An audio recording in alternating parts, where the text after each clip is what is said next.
And joining me right now is KCRA3's Brian Hickey, my partner in crime. Thanksgiving morning, first person I see Thanksgiving morning when we get out to Sacramento. Wouldn't have it any other way. You know, people always say, "Oh, don't you hate working Thanksgiving morning?" And the truth is, I really don't. Now, it's such a great way to start the day. The nice cool air out there, and everyone's just so happy. I mean, thousands of people all in one place for the same reason. It's really amazing. We get out there around 4:30, and there's nobody out there but this one same crew that is setting up and getting things ready for the day. And then as the hours go by, it just starts filling in, and then all of a sudden you're up on the lift and you look out, and it's like, wow. The energy at that moment, everyone's, you know, some people are a little nervous, they've never done a 5K or a 10K, but out there it doesn't matter. Everyone's happy, everyone's so supportive of each other. I love the history of this thing too. I mean, it started in the first year with about 796 people. And I remember I've heard the story that people didn't think people would show up. I mean, it's a holiday, who would show up Thanksgiving morning? And hundreds of people did. And then each year it just continued to expand and get bigger and bigger. And now it's the largest Turkey Day run in the country. 28,000 plus people come out there to take part in this. You know, what you get back, I mean, we're giving to the food bank, we're supporting the hungry in town, but what you get back is priceless. What kinds of traditions do you kind of work into the day? I mean, I know I've seen your family out there, like my family comes out. We haven't done the costumes yet. I know a lot of families come with the matching hats or full costumes. You know, just being out there and talking about what we're thankful for. And that's the thing, I mean, you don't have to run, you can walk, and it's a 5K walk, and just talking about what you're thankful for as you're meandering along the streets with everybody else. We do hours of coverage out there. One of my favorite things is that people interrupt us nonstop because they don't realize we're still on live TV. And to me, it's what makes it so much fun, because you do get that feeling of community.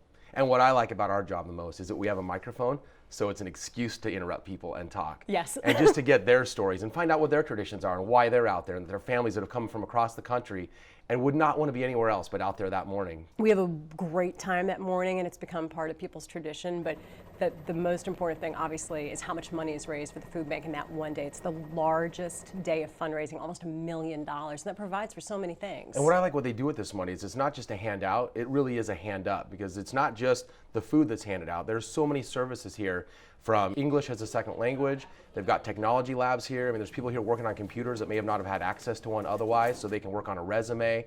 They're getting those skills that they need on a job. So, I mean, they're really setting people up to get off of the system and get out there and provide for themselves. And what I love is oftentimes we'll talk to people out there at the run or even here at the food bank that have come back to volunteer that were once customers of the program, and they're now giving back. And I mean, it just makes you feel so warm just even saying that. I mean, but it's the truth, and they're out there. They're all out there. Because you'd be surprised. I'm surprised. I mean, there's probably people that you work with that you wouldn't know are having trouble at home putting food on the table.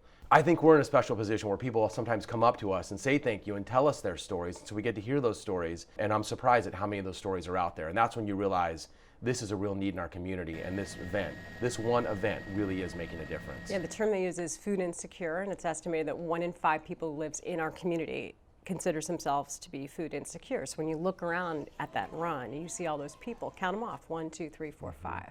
And all of a sudden it really hits home in a whole new way. Yeah. All right, we'll bring on Thanksgiving morning. And I'm hoping we're gonna have great weather. If not, rain or shine, we're gonna be out there. If you haven't been there, you gotta come out there. I mean, it's the best way to start your Thanksgiving, and perhaps a new tradition for your family. You gonna wear a turkey hat? If you do. Okay, All I can right. work on that.